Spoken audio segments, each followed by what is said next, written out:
Hollywood, California, Monday, March 15th.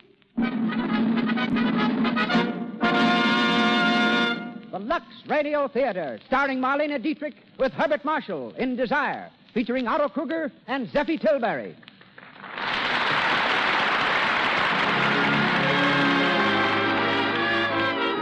Lux presents Hollywood, bringing you Marlene Dietrich, Herbert Marshall, Otto Kruger, and Zeffie Tilbury.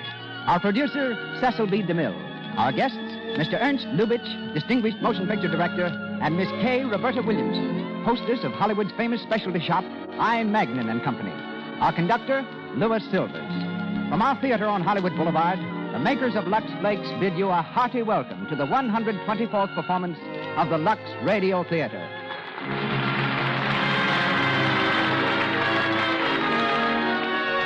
Before we hear Marlene Dietrich and Herbert Marshall in Desire, a few words about our product, Lux Flakes. We've been interested lately in hearing how many women use Lux in the dishpan because they consider it a beauty treatment for their hands. Lux Flakes are so gentle, and they make dishwashing easier, too. One woman, Mrs. Travis Johnson of New York, writes, "Nice hands mean a lot to me. I'm a pianist, so I can't afford to let my hands get rough and red. Using Lux for the dishes is the most inexpensive beauty care I know. My husband agrees with me, too. Says my hands look as nice as when we were married. And a husband's compliments mean something." As Mrs. Johnson points out, Lux Flakes for dishes are inexpensive. It costs less than 1 cent a day to keep your hands nice this way. And now, ladies and gentlemen, Mr. Cecil B. DeMille.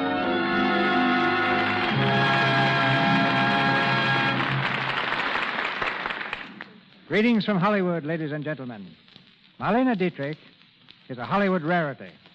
Her success story is the only one of its kind I know.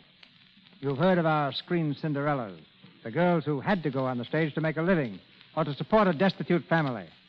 But it was love of acting alone that brought Marlene first to the theaters of Berlin and Vienna and inevitably to Hollywood.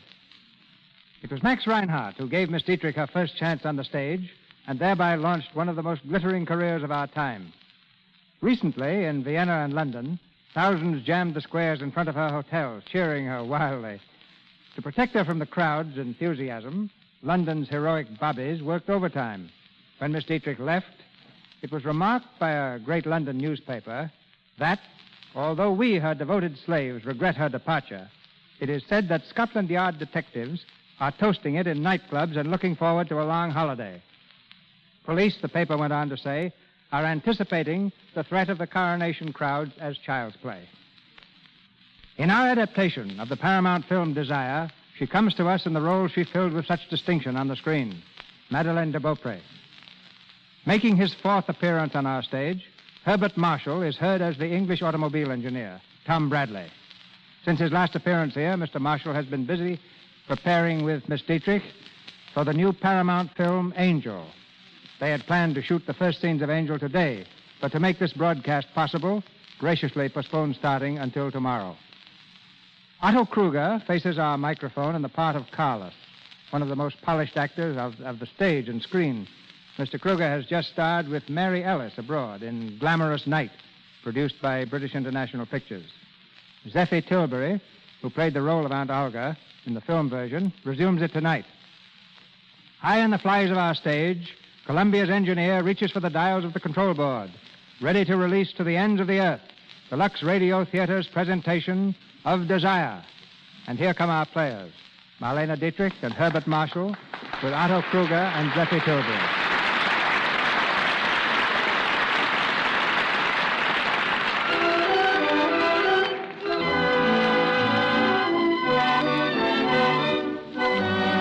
Our scene is the Paris branch of the Bronson Automobile Factory. In the manager's elaborate office, a young man paces the floor angrily, talking to himself in loud, threatening tones. He's rehearsing a speech he's going to deliver to the boss. Turning suddenly, he leans across the manager's desk and points a menacing finger at the empty chair. Now look here, Mr. Gibson.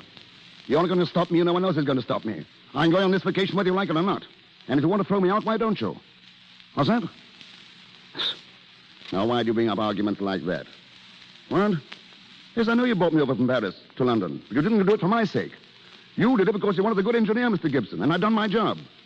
I've been designing Bronson Motors for the last 3 years, and I need a rest. No? Oh. Well, let me tell you this, Mr. Gibson. I'm not going back to London before I've had my vacation, and that's final. Right. Good morning, Tom. Oh, morning, Mr. Gibson. Well, Tom, it's all right. You can have your vacation. I can have... Oh, well, thank you. Oh, you don't have to thank me. You've done a fine job. Everyone in London recognizes that. But they want you back home by the 15th at the latest. The 15th? That gives me 2 weeks. Where are you going? Italy. Oh, yes? That's where I've always wanted to go, ever since I was old enough to know about it. Milan, Florence, Livorno, Napoli. All those places I've read about and never had a chance to see. And I'll have 2 weeks, 2 whole weeks in Italy. Fine, fine. And to show you how much we appreciate your services, we are lending you a car for your trip. That's great. But we thought we might just as well utilize you for a little publicity. You won't mind putting one of these signs in the car, will you? A sign? Well, Now, let's see. Which one is the best? I am delighted to drive a Bronson 8. No. I am glad to drive a Bronson 8. It's difficult to decide. Must be quite a strain, Mr. Gibson. I am delighted. I am glad. Well, which do you like? Personally, I prefer happy. Happy. Happy. I'm happy to drive a Bronson 8. Why, that's splendid, splendid. We have our slogan now. I'm happy to drive a Bronson 8.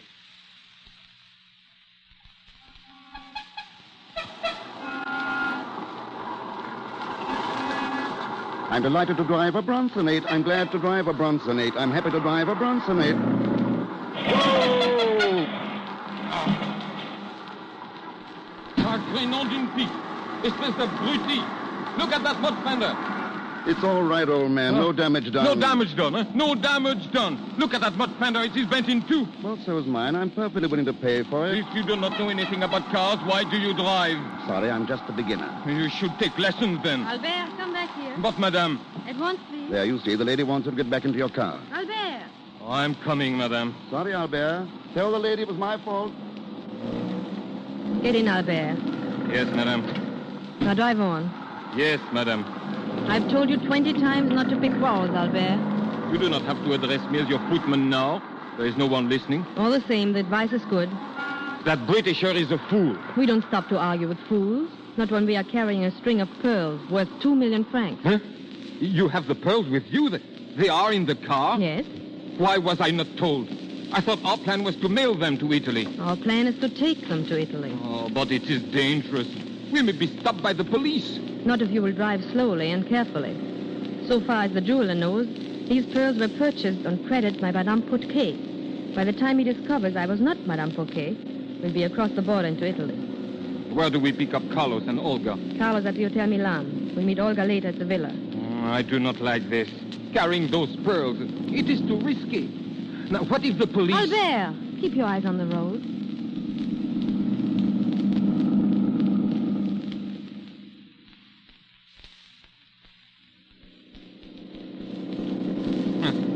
When I'm driving, you say to go slow. When you are driving, it is something different, eh, Madeleine? We are safe here, and I'm driving carefully. What did that last sign read? Baronecchia, 5 kilometers. Baronecchia, that's the Italian border. We must be almost there. Yes. But you may not be so safe when the custom officers search your handbag. It's only the luggage they're interested in. Oh, you think so? Oh, well. Be careful, that man on the road. Hey! Hey! You almost hit that man. He shouldn't stand in the middle of the road taking pictures. Madeleine, I just remember. You know who he was? That man back there on the road? Who? The Britisher. The one who bumped into us in Paris. What are you laughing at? Oh, you do not see what happened? When you pass him, you drive through some mud puddle. He was covered up from head to foot with mud. That is very funny, no? We are coming into town. Please try to act like a chauffeur, Albert. Oh, yes, madame. Where do we go now? To the customs office. You'll come with me.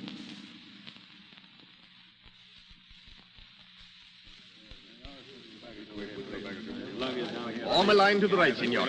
All luggage must be inspected. Ladies will open all handbags, please. A line to the right. You hear, Madeleine? They inspect everything today. All the women's luggage. Be quiet.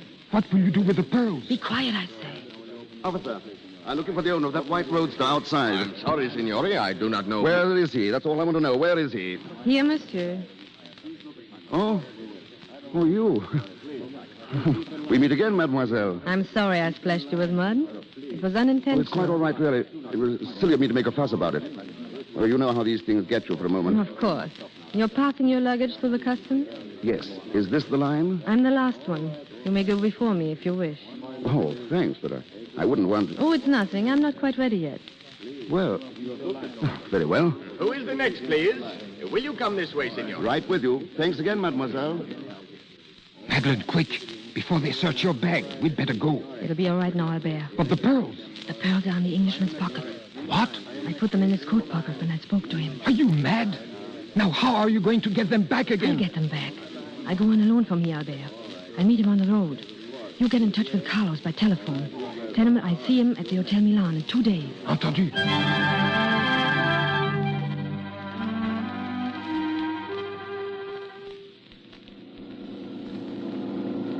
I'm happy to drive a Bronson 8. I'm happy and glad and delighted. Delighted to drive... Whoa! Hello there. Oh, good afternoon, monsieur. What's the matter? Are you stuck? Yes. There's something wrong with my car. Oh, I'll have a look at it. Thank you. Let's see now. How did this happen? I bumped over a rock. Must have been an awfully big one. I'd swear that carburetor was hit with a monkey wrench. You can't fix it, monsieur. Not without spare parts. Well, What are you going to do? I'll just leave it here and send back for it tomorrow. Would you give me a lift? Why, of course. Delighted. Delighted, mademoiselle. I'll put your grips on my carrier. Thank you, monsieur.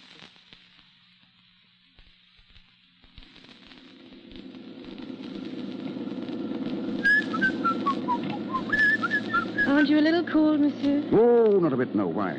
Driving so long without your coat? No, don't worry about me. I'm all right. Where is it? What? Your coat. Oh, I put it back in my grip. Oh, Nice country, isn't it? beautiful. You know, I'm glad you had that accident. Are you? Really glad. Do you think our luggage is safe back there on the carrier? Who cares? But Don't you worry. I put yours on the bottom. If you hear anything fall, it's my suitcase. You've nothing to worry about. Oh, that's fine. You know, I'm really lucky. If I hadn't found you, I'd still be standing there in the middle of the road instead of being on my way to Milan.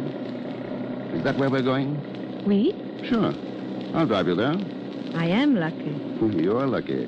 You mean I am. Having you with me. Thank you. You're very charming, you know. Or did you know? Very difficult question to answer. You know what I wish would happen? That you would lose your suitcase. I would lose my suitcase. We would lose the car and be stranded here for 10 days without a soul around us. I can't help it. That's my idea of a real vacation. Monsieur. Look out there. That's Italy. The birds are singing. The sun is shining. And you are probably taking a cold. Does that really worry you? It does? Why? I'm just selfish. If you get a cold, I may get one too, being so close to you. You know, it gets colder as it gets later, and I may have to move a little bit closer if I get chilly. I may even put my hands in your pocket. Oh, maybe I'd better get my coat. I wish you would. All right.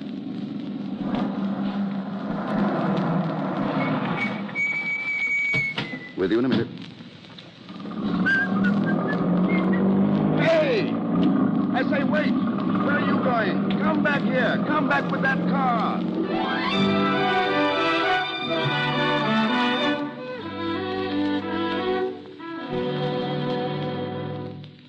For the 10th time, Madeleine, where are those pearls? For the 10th time, Carlos, I don't know. You said he put the coat in his bag. He did, but when I drove away and got out to look for the grip wasn't there. He must have taken it off the carrier before I had a chance to get away. Then that man still has the pearls in his pocket. Yes, What did you do with his car? I wrecked it. Why? I couldn't drive a stolen car through Italy. I drove it into a stream and came on by train. But without the pearls. Madeleine, you aren't by any chance double-crossing me. Don't be vulgar. Who was this man? An Englishman. That's a great help. And what was his name? I don't know. Tom Bradley, I think. Oh, you think? Good. What did he look like? He was tall. Well, one more little clue like this, and we ought to have him in our hands. Any other distinguishing traits? Well, he seemed to be a man of very good taste. He liked me. Didn't I tell you never to mix love with business? Don't be absurd, Carlos. This man interests me about as much as you do. That should satisfy you. I want to tell you something, Madeleine. I think I've always behaved as a gentleman. And I hope you continue to do so. That all depends. Hello. Yes. This is the Countess de Beaupre suite. What? Oh. Well, there must be some mistake. Oh, I see. Who is it? Well, yes, of course. Very well. Yes, ask Mr. Bradley to come up, please. Bradley? He's here at the hotel. Claims to have recognized you as the woman who stole his car. He's complained to the police. So charming, and you invite him up to complete the description? We've got to see him. Don't forget, he has the pearls. Now, let's be calm. All we can get is 5 years. No, 7. I looked it up. A slip-up now would be fatal. Our stories have got to match. Now, let's go through it again quickly. Who am I? You are my uncle, Prince Schalenburg. How did I get the bullet hole in my In ribs? the battle on the Marne. Who was your mother? Grand Duchess Sandra, who went down with the Lusitania. Your father was the Grand Duke Sergei. Killed by the Bolsheviks. Good luck, Countess. Good luck, Your Highness. Come in. Good morning. Good morning. So it was you, mademoiselle. What was the idea of taking my car and... Hello. May I ask what this is all about? Oh, this is my uncle, Prince Schalenburg. Bradley is my name. Are you by chance insinuating that my niece stole your car? Yes, I am. That's not true. Uncle, it is true. What? Yes, but let me explain. I don't want any excuses. This is the last of your numberless escapades. I'm going to bring this up at the family council, yes? But, Uncle... Oh, you're not going to drag down the family name any longer. You realize what you did? You stole a car. I'll see that the family disowns Now, you. look, here, I wouldn't go too far. I must ask you to let me handle this alone. Whose niece is she? Your niece or my niece? Well, whose car was it, your car or my car? Let me tell you, my niece is more important to me than your car. And my car is more important to me than... Well, perhaps not. Thank you. Now, look, Your Highness, I'm on my vacation. I don't want any more trouble than I've had already. Just give me 10,000 francs for my car, and we'll forget the whole thing. And you will cancel your complaint to the police? Of course. Young man, I think your attitude is splendid. I'll write you a check at once. I want to thank you, monsieur. Oh, never mind that. But why did you do it? You want to hear the truth? Yes. I was very late for a luncheon appointment. I see. But after all, why did you have to leave me in the middle of the road? I would have been glad to drive you. You were going slower and slower. And you know yourself why. It's silly to say, but suddenly I got in a terrible panic. We were alone there. I didn't know you. And before I knew what I was doing, I stepped on the grass. I was really afraid. Of what? Of you? Oh, there was no reason for that. I paid you a few compliments. I told you how charming, how lovely you were. And I would still repeat it. But I didn't do anything. But you intended to. I did not. You had it in your eye. I didn't know it showed. By the way, did you make your luncheon appointment? Yes, but after I got here, I didn't keep it. Would you keep a dinner engagement for tonight with me? With you? It may sound very strange, but I've never had dinner with a countess. And I'm afraid you never will. You're leaving today. So am I. Are you going to Florence, too? No. Neither am I. We are going to our villa down on the coast. If you would care to come as my guest. Oh, I say. Your check, monsieur. Oh, thanks. Uncle, I've just invited Mr. Bradley to come with us to the villa. Splendid, splendid. Mr. Bradley will be delighted to have you. But I haven't much with me in the line of clothes. Oh, it'll be quite all right. Just bring the clothes you have now. The ones you had with you in the car. Oh, of course, of course. Well, it's very kind of you. Not at all. I insist, Mr. Bradley. I insist. Yes, and so do I, monsieur.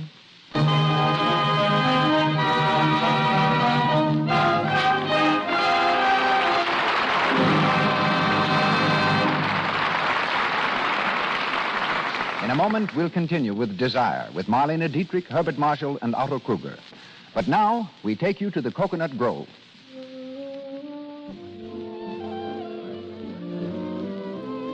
It's tea time, and the room is filled with dancers. In the middle of the dance, a handsome couple return to their table, a frown on the girl's pretty face. What is the matter? Let's listen in. You know, Tom, I'm so embarrassed dancing with this hideous run in my stocking. You poor girl. You sure have all the tough luck. Didn't you get a run in your stocking the last time I took you out? Yes, and I've about given up. I've tried all kinds of stockings, but I still have rotten luck with runs. Oh, here comes Alice. Hello, Sue. Hello, Tom. Why all the gloom? No, Sue's popped another run, and it started to unravel her disposition. Oh, is that all? Why don't you join the Cut Down on Runs Club, Sue? No dues, no initiation fee, Just what? Just toss your stockings in Lux Flake studs after every wearing. I've cut way down on runs this way. Honest? Sure thing, you know. Maybe Lux is the answer to this maiden prayer, too. Clever girls do cut down on runs by using Lux Flakes. Lux Flakes are especially made to save the elasticity of the silk. It's when a stocking has lost elasticity that the threads tend to snap, and runs start whenever there's a strain. So to avoid the nuisance and expense of constant runs, protect your stockings with gentle Lux Flakes. You'll be surprised at how much longer your hosiery will wear. Once again, Mr. DeMille. Marlene Dietrich, Herbert Marshall, and Otto Kruger continue in Desire.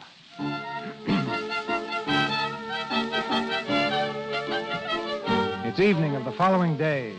In the living room of a beautifully furnished villa on the coast, Madeleine sits by a shortwave radio, waiting for the international news report. She seems amazingly self-contained in view of the fact that Bradley still has the pearls in the pocket of his coat. The news announcer interrupts the music. You will now hear the news of the day from the capitals of the world. Paris, France. The most sensational jewel robbery of a decade. The disappearance of a 2 million franc string of pearls from Duval and Company, the famous jewelers, still goes unsolved. Madeleine, turn that thing off. Police reports from other capitals. Well, Carlos, I just came in from Bradley's room. he's dressing for dinner? Yes. What color was his coat? The one with the pearls? Dark brown. Confound it, that's the one he's going to wear. How do you know? He has no dinner jacket with him. The brown coat was lying across the bed. You don't think he has found the jewels? I don't think so, no, but we've got to be careful. Madeleine, have you any kind of a pearl necklace? Yes, the imitation I bought in Vienna. Put it on. Wear it at dinner. Why? Never mind. Now, one thing more. In which pocket of the coat did you slip the necklace? The left-hand pocket. Good. After dinner, I may work a little magic.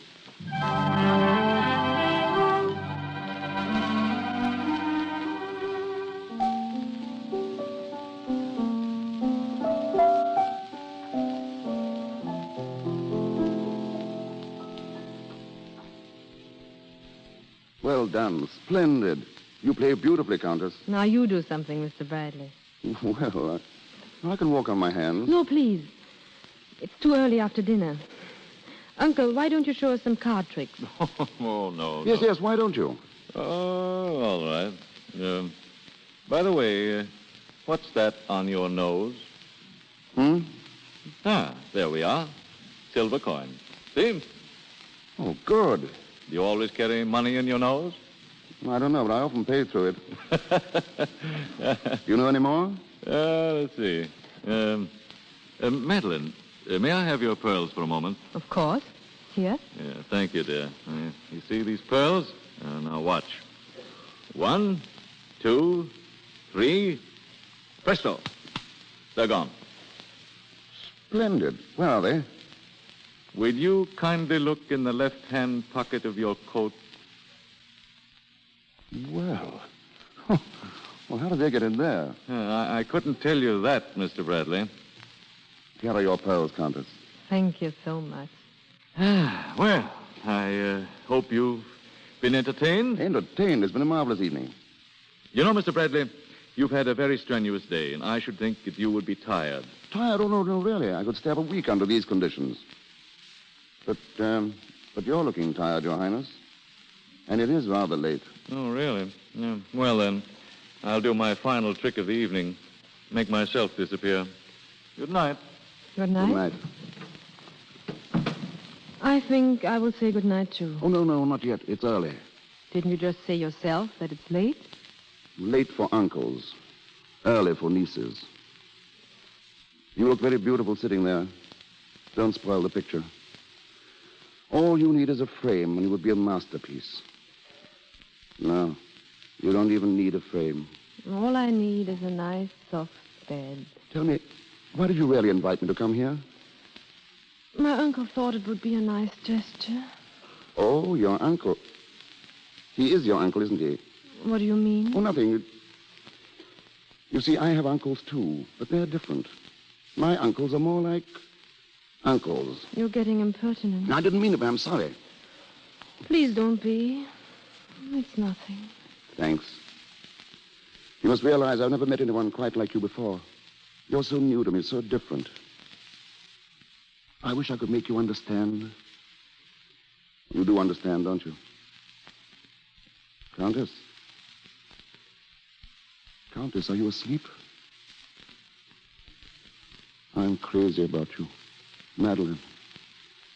Madeleine. You don't know how I've wanted to call you that. Madeleine. I love you. It's hit me all of a sudden. I love you. When you wake up, I'm going to take you in my arms and kiss you. I'm going to tell you, Madeleine. Hmm? Oh, I'm sorry. I was asleep. Did you say something? Oh, no, nothing. Then you'll excuse me, please. I'm so very tired.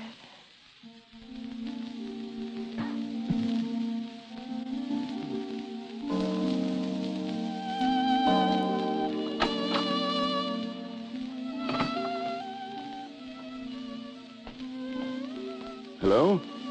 Going for a stroll? You're still up? What are you doing out here? I couldn't sleep. Nervous. Why should you be nervous? I don't know. I didn't know I had a nerve in my body till tonight. Why don't you go to bed and get a good rest? I try to, but that moon, you see him there? Very strong, isn't he? He was shining right into my window. Why don't you draw the curtain? Oh, I see.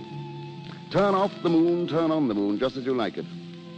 Some people can do that more easily than others. I understand. Aren't you a bit hasty, Mr. Bradley? Maybe I am. I'm sorry. You see... Oh, you wouldn't understand. How could you? I've only a few more days and then back to prison. This is the first vacation I ever had in my life. A few days and I'll have to be back in London and all the fun is over. Getting up at 6 o'clock and working way into the night. Yet I couldn't live without it. I love it and I hate it. You know, Mr. Bradley, the moon is very becoming to you. I never saw you in this light before. You weren't even listening. Oh, yes, I was. I heard everything you said about yourself, London, your work. You love it and you hate it. Isn't that the way you feel about me? Not exactly. I never said I love you. Liar. When? Maybe I dreamed when I was asleep. Yes, I must have dreamed. Because I heard you say, Madeleine, I love you. When you wake up, I'm going to take you in my arms and kiss you. You didn't keep your word. Madeleine, so you weren't asleep. Not quite. Then why did you let me go through all this torture? Why didn't you tell me? I wasn't sure if I liked you enough. And now? I still don't know. But I think yes. Madeleine.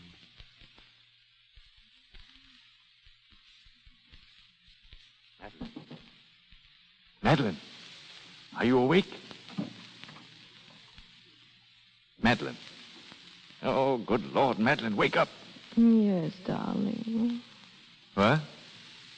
Listen, I've had a wire from Florence this morning. I have to leave immediately. I'm going to take this Bradley with me. What did you say? I said I'm going to take this Bradley into town with me. I'll get rid of him there. Oh, and the pearls. I have them. Goodbye, Madeleine. Wait, Carlos. Can't. I've got to wake up Bradley. Mr. Bradley. Mr. Bradley. Bradley. Wake up, Mr. Bradley. Yes, darling. What? Oh. Well, wake up, please. I'm leaving for Florence. Well, goodbye. Have a good trip. If you'd like to go with me, I'll be only too glad to have you. It's a wonderful trip. You can see Italy. I can see what? Italy. I've wanted to see Italy since I was a little boy. Well, Now's your chance. But I'm not a little boy anymore.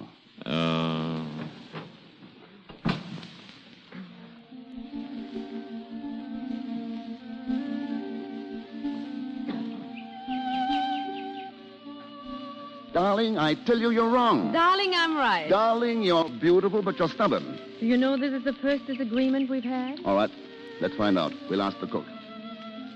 Giuseppe. Yes, senor? What day is today, Thursday or Friday? Saturday, senor. Saturday. A whole week gone like an hour. 7 days. 7 dreams. Adding up to one dream. Do you remember the first day here, Monday? Oh, do I? And then came Tuesday. And what about Wednesday? What did we talk about? Did we talk? Certainly. About what? Nothing. Well, let's change the subject. Now I'm going to tell you something really interesting, all about London, all about my work. I wish you would. I didn't really mean it. I wouldn't bore you that way. I'd like to see you at work. I can picture you in overalls, really working. And with dirty hands. See, there's no glamour about me. I'm not a king, nor a prince, nor a count. Just an ordinary citizen. Very ordinary. A 20 pounds a week man. That's a lot of money for me. What's the matter? It's Saturday. Our dream is almost over. When must you go? Monday. Must you? Yes. Don't let's talk about it. Let's hope something will happen. Something must happen. I can't leave you. The idea of not seeing you Stop anymore. it, darling. I can't even think of it. Countess, pardon me. Yes, Giuseppe. Your Aunt Olga has arrived. Oh. Where's she? In the house, Countess. You'll excuse me, Tom. Of course. I won't be long. Don't be, please.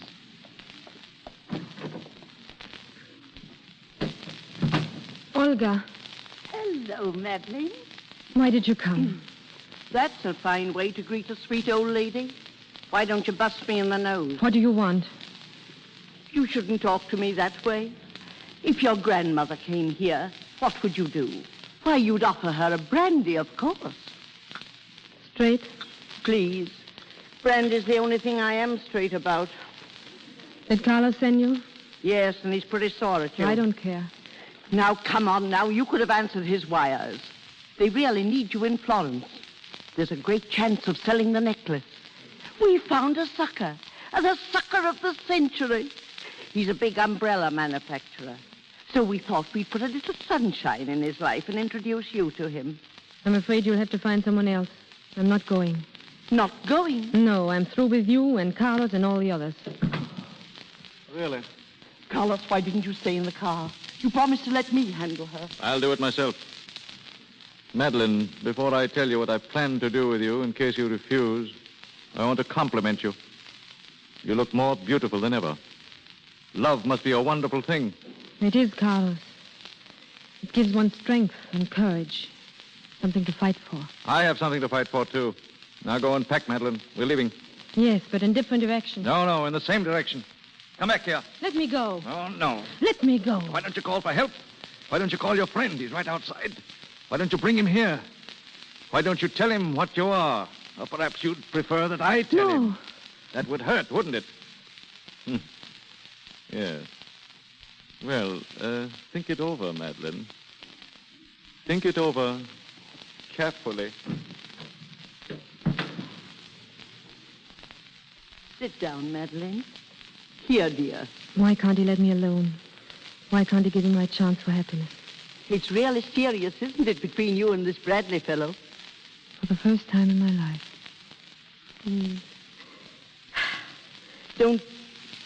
He must be a nice young man. Where is he? I'd like to meet him. Don't you dare. If anyone is to tell him, I'll do it myself. Oh, no, you won't.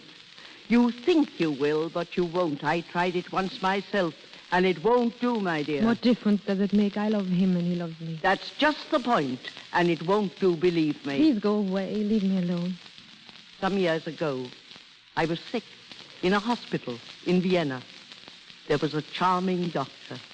He was a fine man. We thought a great deal of each other. And I used to dream as you are dreaming now. And then right in my dreams, I'd feel a hand falling on my shoulder. Sooner or later, it falls. Sooner or later. And I used to hear myself saying to him, I must go downtown on important business. I'll be back soon. And then under my breath, I'd say, soon. 10 years, 20 years, life. I dream of him now and then. I didn't spoil it. Well, what are you going to tell him? I don't know. I'll find something.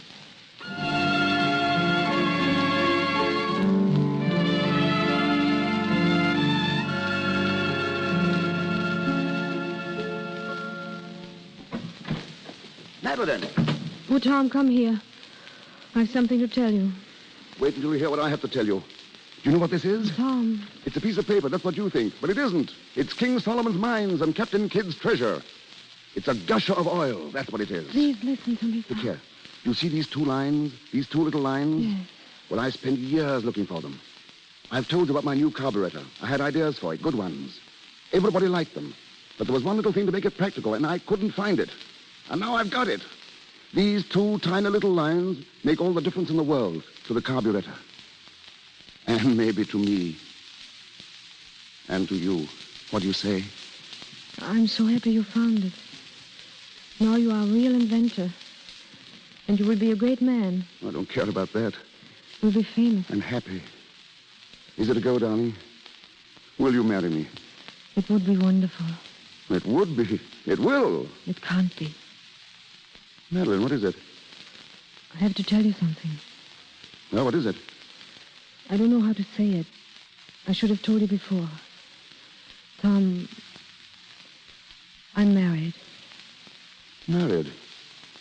That's impossible. It's true, Tom. It can't be. It is. I don't know what to say. I can't believe it. A few minutes ago, you were telling me... I just talked to my aunt. She has nothing to do with us. She has, Tom. She brought me down to earth. She made me see reality. Reality? But we love each other. That's reality. No, Tom, it's a dream. And I'm afraid it'll have to remain one. You mean we have to separate? Never see each other again? Believe me, Tom, it's best for you and best for me. But let's be grateful. We had a gorgeous week together. 7 heavenly days. 7 dreams. A beautiful adventure. Adventure. I see. Well, that's what I was looking for when I started out. And I got it. A beautiful adventure. Turn on the moon, turn off the moon. All right, we'll turn it off.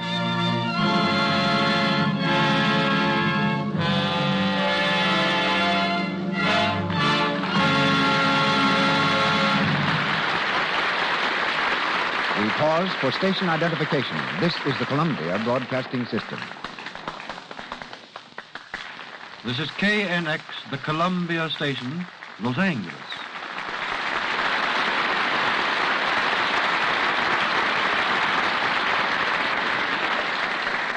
Marlene Dietrich, Herbert Marshall, and our all-star cast come back to us shortly in Desire. Years ago, when my friend D.W. Griffith and I were fighting it out on a Hollywood battlefront in an effort to raise motion pictures from a novelty to an art, we suddenly realized that a young man was emerging in Europe who might easily steal the prize for which we were struggling. It occurred to Adolf Zucker and Jesse Lasky that the best way to avoid the competition of Ernst Lubitsch was to get him on our side. At the time, too many things stood in the way. But today, I'm proud and thankful that Mr. Lubitsch is one of my colleagues at Paramount Studios. Starting as a comedian, character actor, and stage player, Ernst is now certainly one of the most brilliant directors in the world. Ladies and gentlemen, Mr. Lubitsch.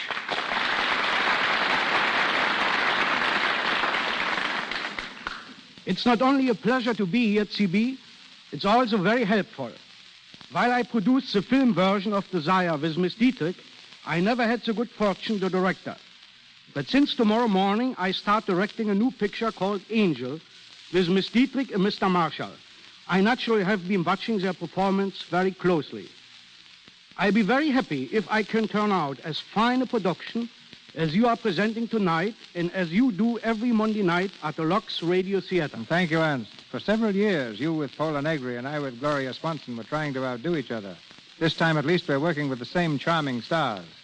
I'm interested to see the result of the famous Lubitsch touch. So am I. What is it? It's the delicious humor. It's the inimitable touch of Lubitsch genius. It's what Phidias gave to a statue, what Rackham gives to painting, what Victor Herbert gave to his music, what Balzac gave to literature. Who can define it? It's just the Lubitsch touch. Well, I'm afraid if I ever become conscious of it, I would lose what you call the Lubitsch touch. Ernst, what's your definition of a good director? Well, you and I and a few others. That's very nice, but seriously, what is a good director? A good director is a man who can execute successfully what other people have written for him. But a great director is a man who helps in the creation of the story and tells it in his own unique style, putting his own personality into the telling of that story on the screen. Well, tell us what procedure you follow in directing a film. Well, I understand that we both use the same methods. I never start shooting until I've worked out every detail at my desk. I believe that the story is all important, and like you, I write with the writers. This business of solving anticipated problems takes much more time than actual shooting of the picture. On the set, I try to encourage the cast at all times. The stage actor has the benefit of audience reaction.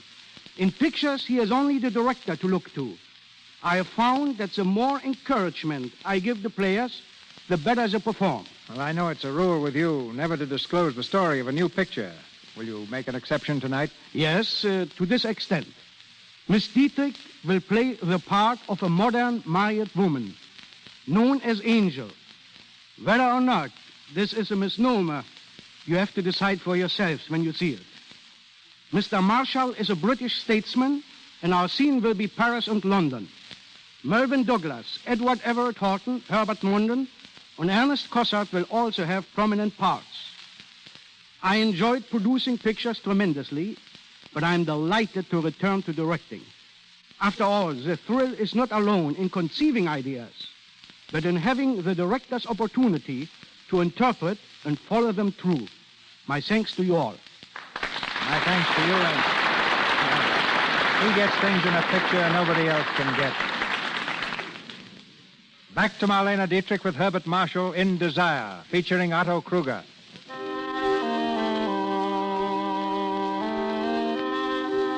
It's late the same afternoon. As the daylight fades into evening, Tom comes from the house and walks quickly toward the road. As he reaches the outer gate of the villa, Madeleine comes to meet him. Tom, wait. Well, Aren't you going to say goodbye to me? of course. Goodbye, Madeleine. Is that all you have to say to me? What else can I say? You hate me, don't you? No, why should I? You remember when I first met you on the road? I took you for a ride. And now you've taken me for a ride. It's only fair. Tom, these are our last moments together, the way we'll always remember each other. You can't leave me like this. You can't. I'll die if you do. Don't worry. You'll live to make chumps out of a lot of other men. Give my regards to your husband. And tell him I'm sorry for him. Wait. I can't let you go like this. Tom, I lied to you. Not a word I said is true. That's not news. Oh, you don't understand, Tom. I have no husband. I'm not married. What?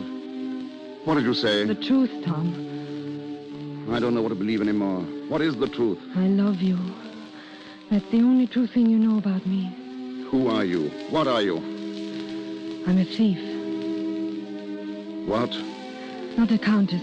An imposter. A common thief. You read about the big theft in Paris. The pearl necklace. I did it. I swore I wouldn't tell you, but I'm glad now I did. I couldn't let you go away thinking I was something even worse than I am. Goodbye, Tom. Wait a minute. Madeleine. Is that your real name? Yes. Let me get this straight. You're not married? No. There's no one else, no other man? No, Tom, I told you. And you love me? I do, Tom. But it's no use. There's a wall between us. I tried to climb it, but it's too high. It won't do, Tom. Go away. Run away. You really love me? How can you ask? Then it's all I need. Madeleine. Tom, we mustn't. You know what I am. I'm not worthy of you. I'm a thief, Tom. You'll never be again. Where are those pearls now? We're going to give them back. Please, Tom, I beg you, don't get into this. Where are those pearls? Madeleine. Shh. Madeleine, where are you? Oh, Good evening, Your Highness. You know, I almost left without saying goodbye. really? Well, goodbye.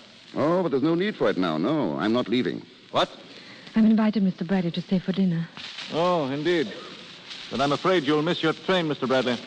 Now, that's the kind of hospitality I like. Mr. Bradley, the truth is, I'm sure you'll understand, we have some very serious family problems to discuss. Well, that's all right. Don't think of it. Just consider me one of the family. Shall we go into the house? Uncle Carlos?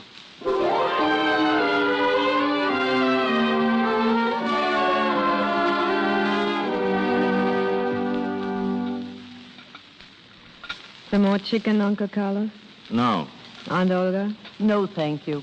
Mr. Bradley? Thank you. It's delicious. You know, this is a sort of farewell dinner, and I really think we ought to have a toast. What would you suggest? Well, I want to drink first to my hostess, who first stole my car and then stole my heart. My car was insured. My heart wasn't. Then I think we ought to drink to Aunt Olga, because I understand she's been ill. I? Yes. I heard you were very ill. About 35 years ago. In Vienna. Oh, I see. You made a mistake, Aunt Olga. You should have told that doctor. If he had really loved you, he would have helped you over that wall. Oh, why, How about some cranberry sauce? It goes very well with a fricassee of chicken. Uncle Carlos? No, thank you. Tell me, Your Highness, you're a man of great experience. You usually know what's coming next. Do you think there's going to be a war?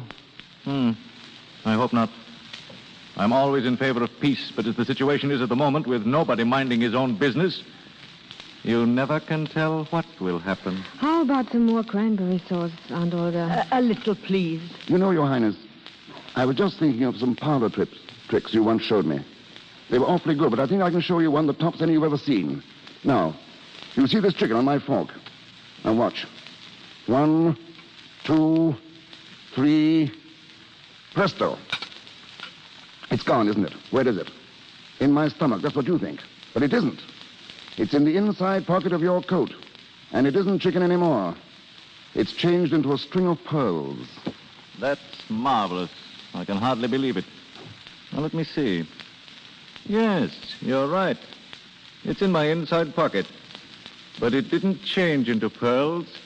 It changed into a revolver. Carlos, put it down. You see, Mr. Bradley, it's a better trick than you even thought. Carlos, don't. Now, Mr. Bradley, I'm going to lock you up in a nice, cool cellar for 2 or 3 days where you'll have a chance to think about life and Brunsonates.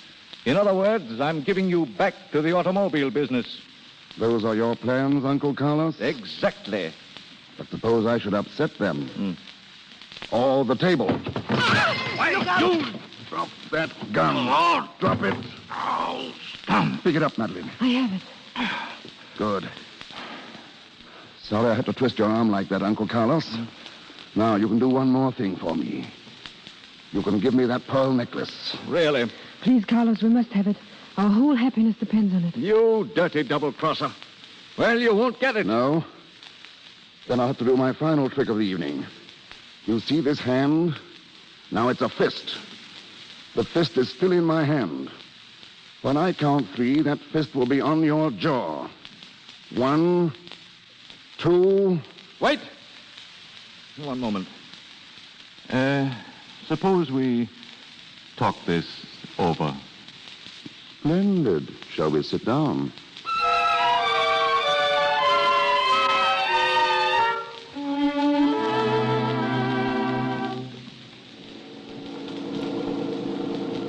We're happy to drive a Brunsonate. We're happy to drive... Tom, this isn't a Brunsonate. What's the difference? We're happy anyway. Have you got the pearls? My purse. What was the jeweler's name? Monsieur Duval. Monsieur Duval. Oh, Tom, do you think he'll take them back? Definitely. Yes, but will he let me go? We're happy to drive a Brunsonate. We're delighted to drive a Brunsonate. We're glad to drive a Brunsonate.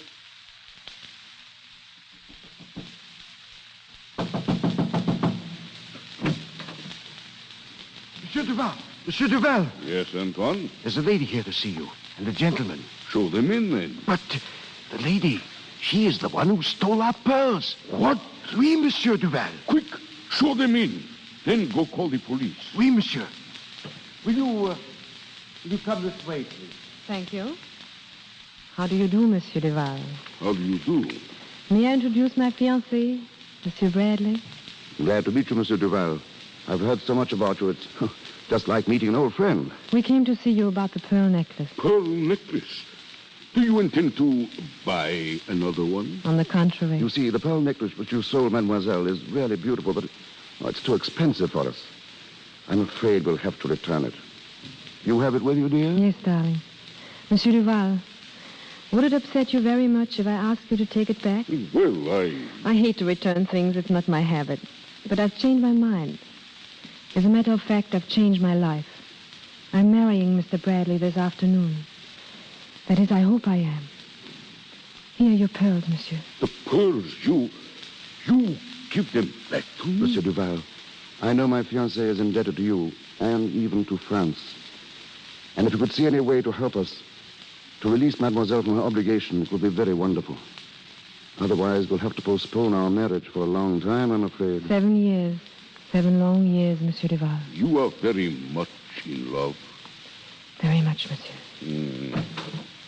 Monsieur Duval, the police. They are here. Police? One moment, please. Antoine. Monsieur? Tell the police there has been a mistake. The pearls were not stolen. Oh, monsieur. Tell them, Antoine. Oh, monsieur. Our thanks, Monsieur Duval. It is nothing. The pearls were, shall we say, temporarily mislaid. There will be no complaint. I think you may safely buy your tickets for England now. We will. And be assured, Monsieur Duval, that when I'm in England, I'll recommend you to all my friends. Oh, please don't. Just as you like. Goodbye, Monsieur Duval. Goodbye, monsieur. And thank you. Goodbye and bon voyage. Oh, Tom, I'm free. Darling, turn on the moon. Turn on the moon. For good, Madeleine. Forever, darling.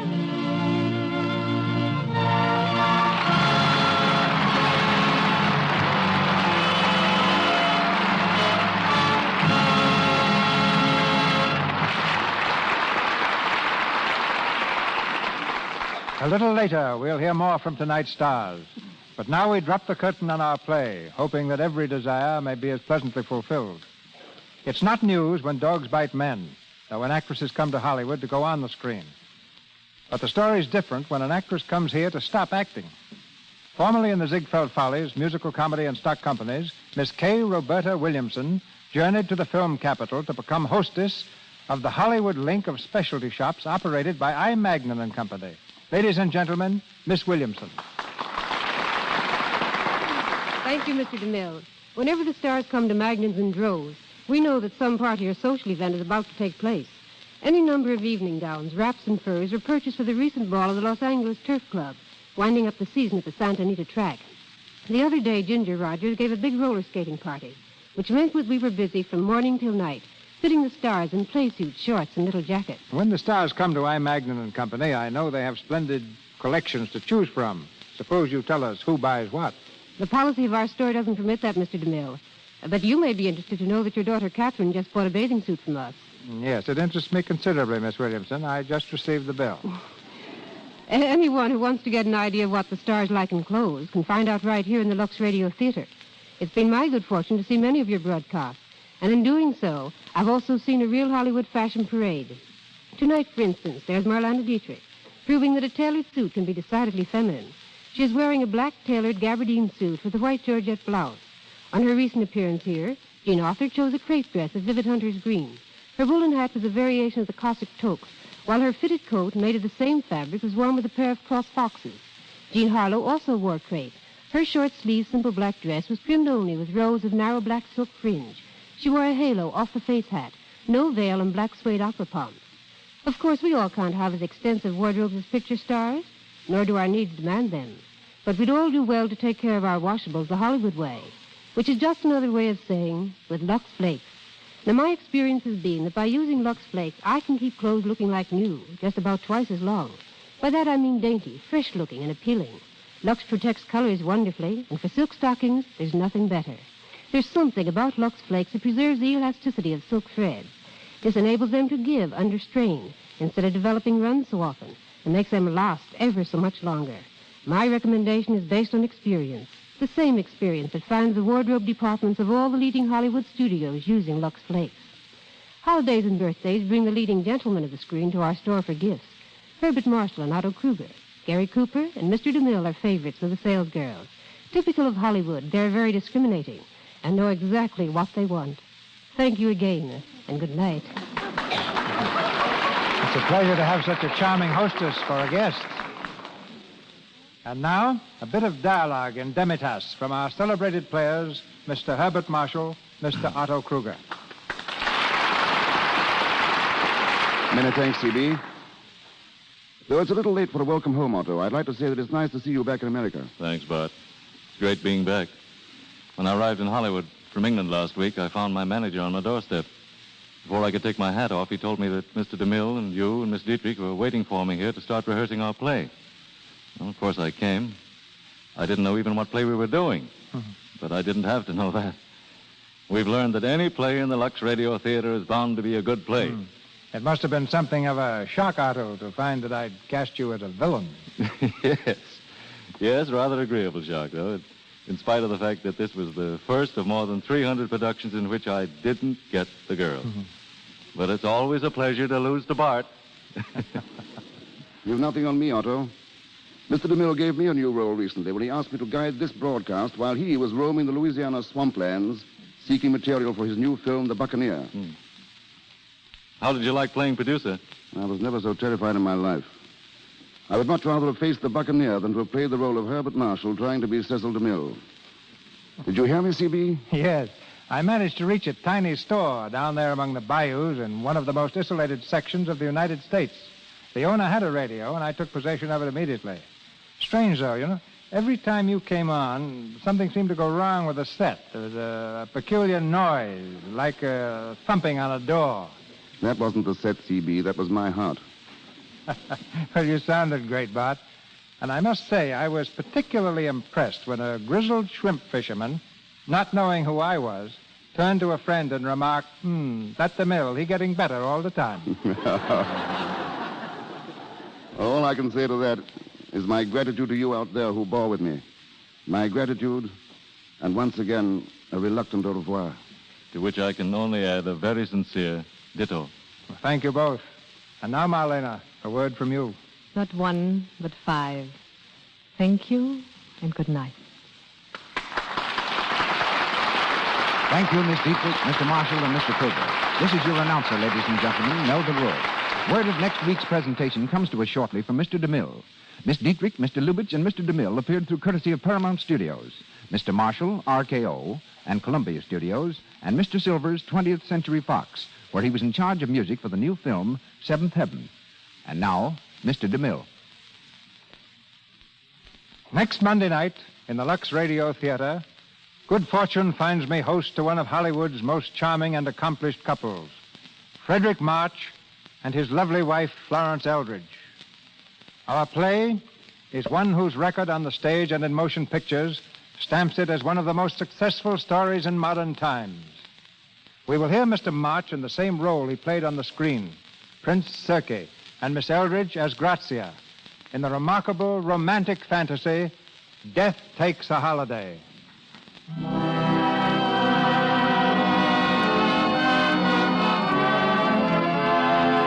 Our sponsors, the makers of Lux Flakes, join me in inviting you to be with us again next Monday night when the Lux Radio Theater presents Frederick March and Florence Eldridge in Death Takes a Holiday.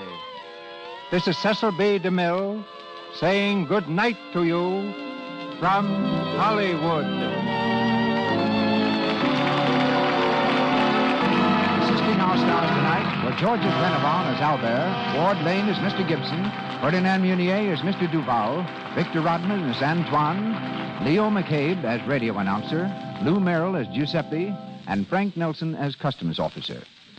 Before saying good night, may I say we were honored this evening by a most distinguished audience, including Mr. Frederick March, his celebrated wife, Florence Eldridge, and Miss Kay Johnson. This is the Columbia Broadcasting System.